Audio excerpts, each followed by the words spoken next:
अस्सलाम वालेकुम दोस्तों, उम्मीद करता हूं आप सब खैरियत से होंगे। दोस्तों, इस वीडियो में मैं आप लोगों के जरिए किए जाने वाले कमेंट में से कुछ लोगों के कमेंट का जवाब देने वाला हूं, तो वीडियो को पूरा जरूर देखें। हो सकता है कोई कमेंट आपके किसी सवाल से मैच करता हो, जिसका जवाब आपको इसी वीडियो में मिल जाएगा, तो वीडियो को पूरा जरूर देखें। तो एक सवाल फिरोज शेख भाई ने किया है। उनका कहना है कि वो इंडिया में अपने पासपोर्ट को रिन्यू करवाए थे, जिस वजह से उनके पास में अब 2 पासपोर्ट है। तो क्या मुझे भी नकल मालूमात करवाना जरूरी है या नहीं?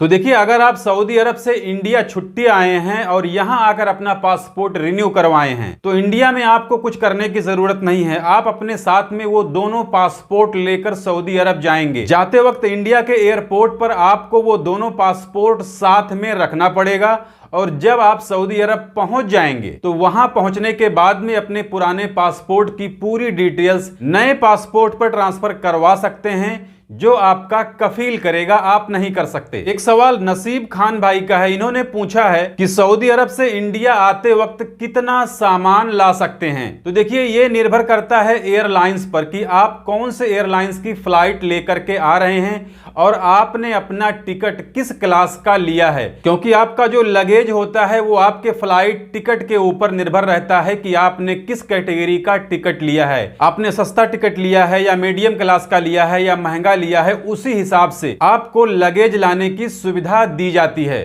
तो जब आप सऊदी अरब से आते वक्त अपना फ्लाइट टिकट बुक करें, तो जहां से आप बुक कर रहे हैं वहां से भी इसकी जानकारी ले सकते हैं। नहीं तो फिर उस एयरलाइंस की वेबसाइट पर जाकर जिस क्लास का आपने टिकट लिया है उसके बारे में जानकारी ले सकते हैं कि इस टिकट पर कितना लगेज ले जा सकते हैं। एक सवाल वसीम अंसारी भाई का है, जिसमें उनका कहना है कि उन्हें सऊदी अरब में आकर 1 साल हुआ है। 2024 में उनका कॉन्ट्रैक्ट खत्म हो जाएगा। मेरा पासपोर्ट कफील ने रख लिया है, और अगर वो मेरा फाइनल एग्जिट लगा देगा तो मैं इंडिया कैसे जा सकता हूं? तो देखिए भाई, ये कोई सवाल नहीं हुआ। अभी आपका कॉन्ट्रैक्ट खत्म नहीं हुआ है, अभी आप काम कर रहे हैं, अभी आपके कफील ने आपको फाइनल एग्जिट नहीं लगाया है। तो जब वो आपका फाइनल एग्जिट लगाएगा तो आपका पासपोर्ट भी देगा। वैसे पासपोर्ट रखना गैर कानूनी है, इसके लिए आप कंप्लेन कर सकते हैं। एक सवाल मोहम्मद नौशाद भाई ने किया है, जिसमें उनका कहना है कि उनका कफील उनका तनख्वाह नहीं दे रहा था, जिस वजह से इन्होंने उस पर केस किया था, लेकिन कफील ने उनका फाइनल एग्जिट लगा दिया है।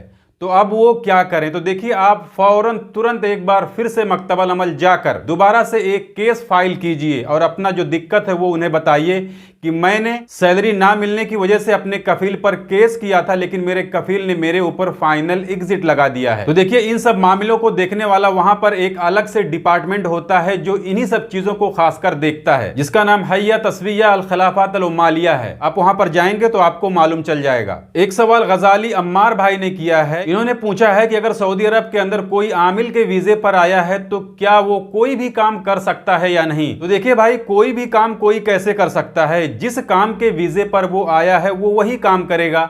अगर आपके पास में आमिल का वीजा है, आप आमिल के वीजे पर आए हैं, तो आप आमिल वाला ही काम करेंगे। एक सवाल मोहम्मद मुख्तार भाई का है। इन्होंने पूछा है कि इनका इकामा एक्सपायर है, तो क्या ये छुट्टी जाकर वापस आ सकते हैं या नहीं? तो देखिए, छुट्टी जाने के लिए, छुट्टी का वीजा जारी करने के लिए आपका इकामा वैलिड होना जरूरी है। अगर आप फाइनल एग्जिट जाना चाहते हैं तो आप जा सकते हैं, लेकिन छुट्टी वगैरह आप नहीं जा सकते। छुट्टी जाने के लिए आपके इकामे की वैलिडिटी कम से कम 3 महीने होनी चाहिए, अगर आपको दिनों के हिसाब से छुट्टी चाहिए। और अगर आपको महीनों के हिसाब से छुट्टी चाहिए तो फिर आपके इकामे की वैलिडिटी वो 6 महीने कम से कम होनी चाहिए। तो कुल मिलाकर आप ये जान लो कि अगर आपका इकामा एक्सपायर है तो आपके छुट्टी का वीजा जारी नहीं होगा। एक सवाल साहब शेख ने किया है, जिसमें इनका कहना है कि सऊदी अरब से लीगल और इल्लीगल तरीके से कितना सोना अपने मुल्क ले जा सकते हैं? तो पहले लीगल तरीके वाला आप जान लीजिए। तो सऊदी हुकूमत ने 60,000 रियाल तक का सोना अलाउ किया है कि आप 60,000 रियाल तक का सोना अपने मुल्क ले जा सकते हैं। तो सऊदी अरब से तो आप लेकर के चले जाएंगे, लेकिन इंडियन एयरपोर्ट पर आपको पकड़ लिया जाएगा, क्योंकि इंडियन कस्टम अथॉरिटी की तरफ से बताया गया है कि आप अपने साथ में अगर कोई मर्द है तो सिर्फ और सिर्फ 50,000 रुपए का सोना ला सकता है। अगर कोई औरत है तो फिर वो अपने साथ में किसी दूसरे मुल्क से 1 लाख रुपए का सोना ला सकती है, वो भी जेवर की शक्ल में, ज्वेलरी फॉर्म में। कोई सिक्का, क्वाइन या बिस्किट आप नहीं ला सकते। और रही बात इल्लीगल तरीके से, तो इल्लीगल का कोई तरीका थोड़ी होता है, जितना मर्जी है उतना लेकर के जाओ, बच गए तो आपकी किस्मत, पकड़े गए तो फिर अंदर। एक सवाल मोहसिन शेख भाई ने किया है। इनका कहना है कि ये किसी सप्लायर कंपनी में आ गए हैं जिस कंपनी का रिकॉर्ड बहुत ही खराब है।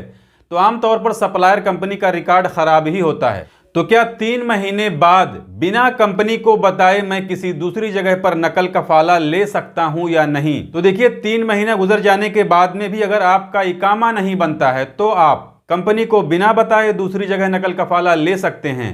लेकिन अगर आपका इकामा बन जाएगा तो फिर आप बिना कंपनी के अप्रूवल के दूसरी जगह नकल कफाला नहीं ले सकते। इसके अलावा एक सवाल एसके अशफाक भाई ने किया है। इनका कहना है कि ये किसी मौससे में काम कर रहे थे, लेकिन अब वो अपना नकल कफाला कराकर किसी दूसरी कंपनी में काम कर रहे हैं। लेकिन पहले वाले मौससे में जो गाड़ी वो चला रहे थे वो गाड़ी अभी भी इनके नाम पर है, तो उसे कैसे हटवाएं, जबकि वो गाड़ी खराब है, बंद हालत में पड़ी हुई है।